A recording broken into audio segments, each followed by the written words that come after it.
Many of us are taking information from the internet and we're using it in our articles.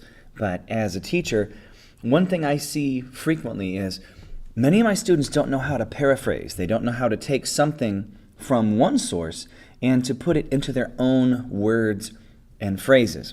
So I wanted to show you how to do that today, how to aggressively paraphrase something. So I've done what a lot of you are doing. I picked a topic that I like, and at my house, we're big baseball fans. So I went to the New York Times, online that is, and I found this article, the citation's right here. It's super duper long, but there it is all the same. If you look at it, all we have is one sentence, because there's a period. Two sentences, there's a second period. Three sentences, because we have three periods.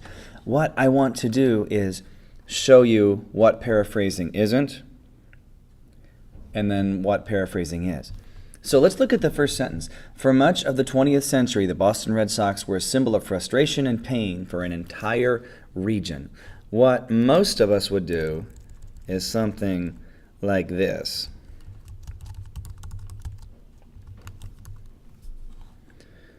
For most of the past 100 years, that's some stuff that I changed. The Boston Red Sox were a symbol of, we'd probably get rid of frustration and pain for an entire region.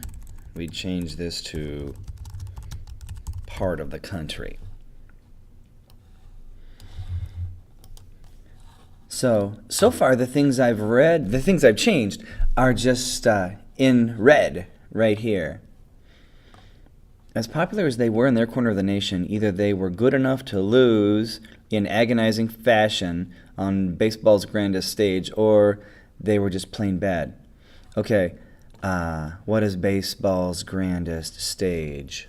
Let's change this to in the playoffs, because that's when everyone pays attention, right? In the postseason. And let's change this bad to horrible.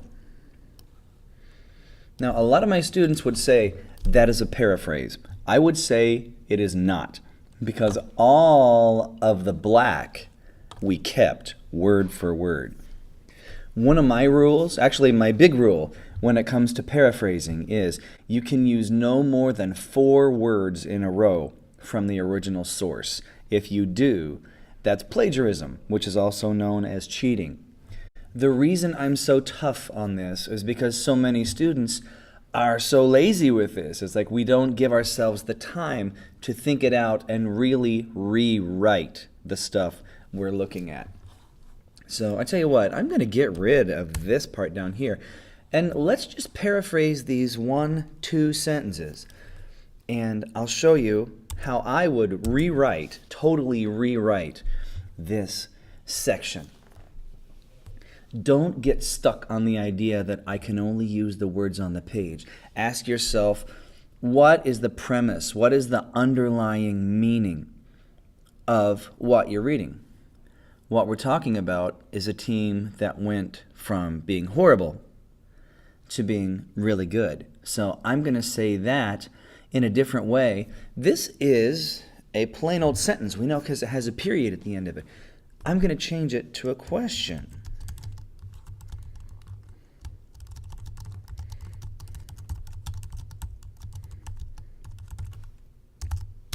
Did you ever hear the team that couldn't win if they tried? Says the same thing as this sentence, only it says it in a question.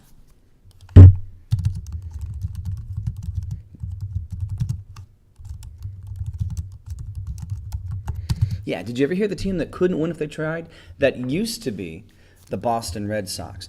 Now, let's look at the second sentence. As popular as they were in their corner of the nation, they were either good enough to lose in agonizing fashion in the playoffs, or they were just plain horrible. So they're talking about 2 different things that makes the team look bad. As popular as they were in their corner of the nation, either they were good enough to lose in an agonizing fashion in the playoffs, or they were just plain horrible. One way that I'll paraphrase sometimes, this is your introductory phrase. You know, an introductory phrase, it's a fragment and it ends with what? A comma. And then you have your full sentence. Either they were good enough to lose in agonizing fashion in the playoffs, or they were just plain horrible.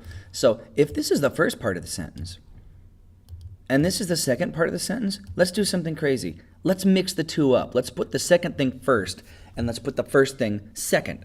That's another way to paraphrase. Switch the order of the sentence and see what we can come up with. So we're starting here. Either they were good enough to lose in agonizing fashion in the playoffs, or they were just plain horrible. Okay, we're talking about two things that could happen, right? One of two things would happen every season.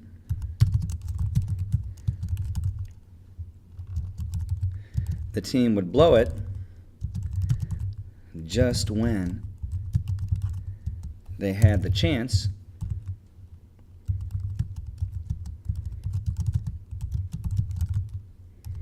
to the playoffs, or the playoffs, sorry.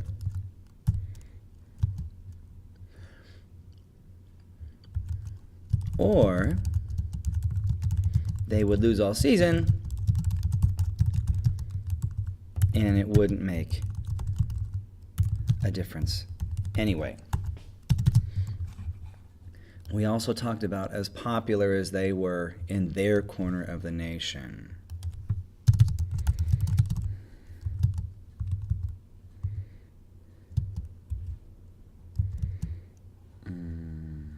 Okay, what do I know about the Boston Red Sox? They play at Fenway Park.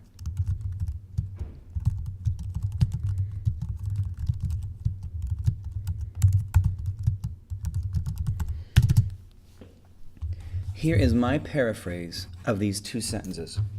Did you ever hear of the team that couldn't win if they tried? That used to be the Boston Red Sox. One of two things would happen every season. The team would blow it just when they had the chance to move on to the playoffs, or they would lose all season and it wouldn't make a difference anyway. All of the fans at Fenway Park knew they were great, but no one else did. One thing that I'd like you to look at when you write. We don't want to use the same words over and over again. A lot of us are really repetitive in our writing. So I'll look for different ways to say things. What could I change this first season to?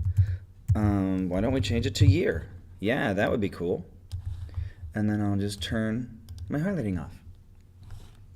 This works for me because I'm not using a lot of the same words in a row. As a matter of fact, the only words that I see that I've copied in a row from my original, the name of the team. Yeah. I don't see too many words that are left over. So as you paraphrase, there are many ways you can do it. Think about what the sentence means to you and go that way. One thing that I've heard that works for many people is copy down the words and then go to another Word document, open a second one, and just rewrite it without looking at the first words from where you got your information. Another trick, switch the order of the sentence around. Put the last part first and put the first part last. As long as it makes sense, you'll be fine. But remember the basic rules. The big one that I ask, no more than 4 words in a row can come from your original source. And I'll say the same thing with this one I say with everything else. Take the time to do it right, and your papers will be awesome. So have fun with paraphrasing, and I'll talk to you soon. Thanks.